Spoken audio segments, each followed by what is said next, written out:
Welcome to Sacred Things. This series of videos is dedicated to sharing truths that the Lord made real to me and helped me to live out as I went through the devastation of sexual sin in my marriage.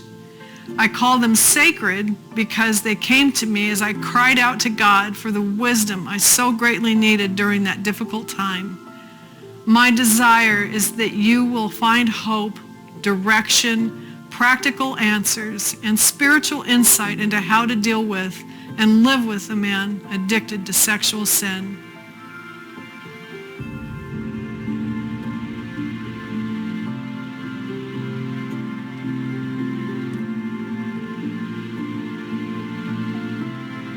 A lot of the guys, the men, have had ups and downs in their journey.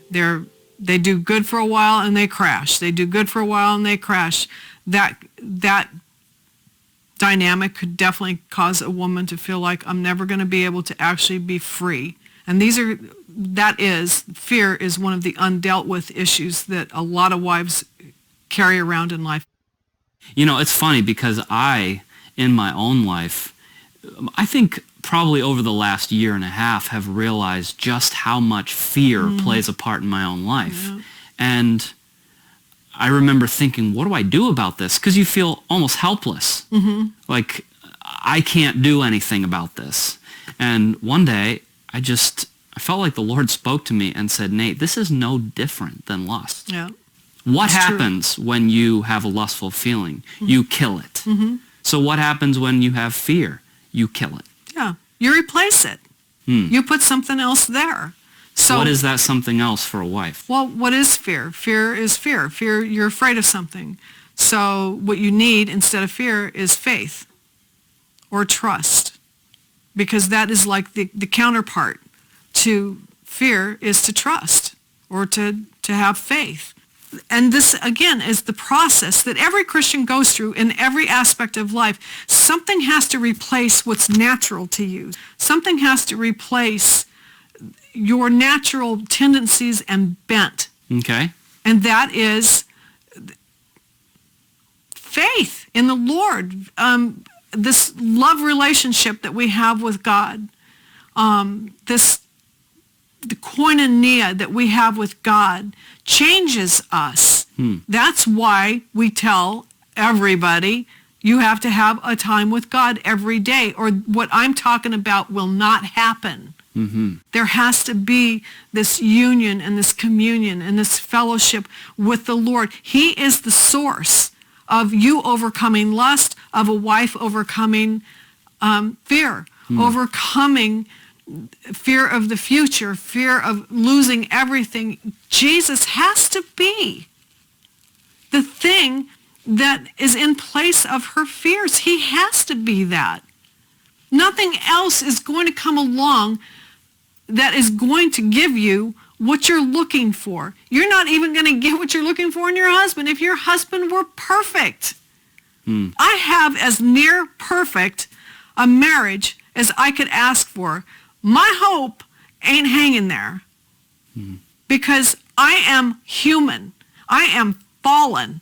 My husband is fallen, and I know this. My hope is in the Lord.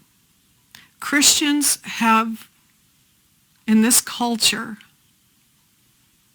been so inoculated and so numbed to the reality of how much they need the Lord.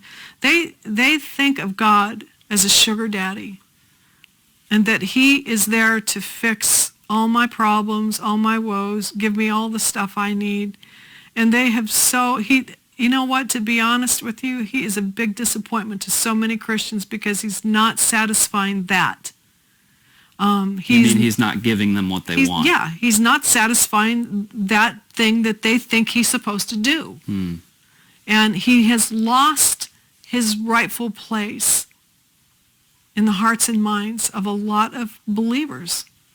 Because in our nation, in this culture, in our society, God is a sugar daddy. Mm-hmm. And women and men struggling with lust I could say this easily. Men struggling with lust are disappointed with God because he hasn't come along, snapped his fingers, and taken this nasty monster out of them. A woman disappointed with God because he hasn't made my husband love me and do the right thing. And that comes out of a very, very wrong idea of who God is. And so we've become as a people in this country and probably in the world, we have become very self-centered, self-focused. And God is there to satisfy all that self stuff. So when your hope is in a person, your bottom is going to drop out. Even if he's actually legitimately doing well. Yeah. So you're saying that husband's performance,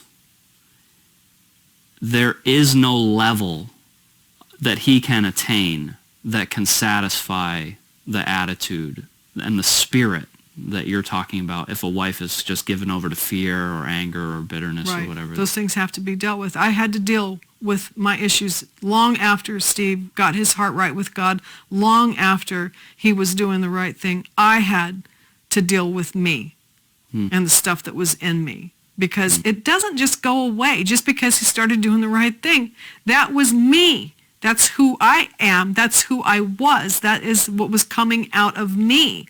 And so Steve getting it together and doing the right thing didn't take care of me. Yes, now I have peace in my home. We have a loving relationship. It's wonderful. Everything's amazing. But I'm still, I'm not hanging my hope there.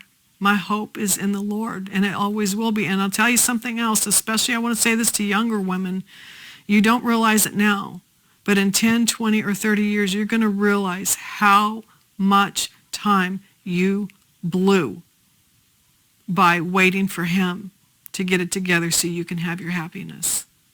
You better find it in Christ right now and go after him with everything you have, because you will find that him doing it, getting it all together, yes, it's a blessing, and yes, I hope it happens. It's amazing, it's wonderful, but it's not the answer to your issues. You're going to find out after he has gotten it together, 10 years from now, you've got this thing in you, this fear that's driving your life, this bitterness that was never, the root of it never got clipped off, and it just keeps springing up. So you can blame your husband for your fears, and you can live an empty life because you can't put any hope in him, but you don't have to. You know, I don't know if this is going to even speak to women. I'm just saying this because it's interesting to me, but it really reminds me of the mindset that was in the Jewish community when Jesus came on the scene, because their whole mindset was that when the Messiah comes, he's going to throw off the Roman oppressor, he's going to exalt us back to the place that we thought he was promising us. And when Jesus came, his message was, nothing in this world has to change except you. That's right. That's absolutely right. And God never went after the husband to help the wife. He doesn't operate that way. I've said this before, it's in the public, whatever. I used to ask God to kill Steve, because I really did believe in those early days that if he just went away, all my problems would be solved, and I could go on with my happily ever after. Boy, was that ever wrong.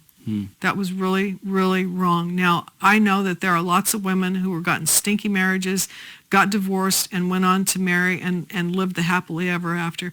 But I know, spiritually speaking, there is undone business inside that person. and that God is going to have to, if you belong to him, he corrects and disciplines those whom he loves. And that correction can come in a lot of different ways. So, and he will deal with us. He does deal with us. He is not going to leave us undealt with. So, and this is the process for a wife too.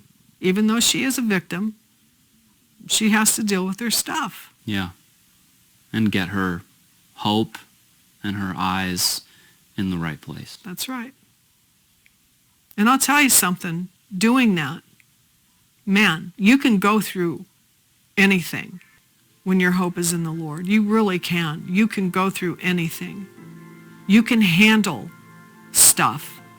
Doesn't mean that you don't cry tears and that you don't feel pain, but you can do it and not become something else that God never intended for you to become, and you don't have to live a miserable existence. Yeah. You can be free. Yeah. Suffering. I know so many people who suffer so much and do it with such joy because their hope is in the right place. And that's the only way you can do this.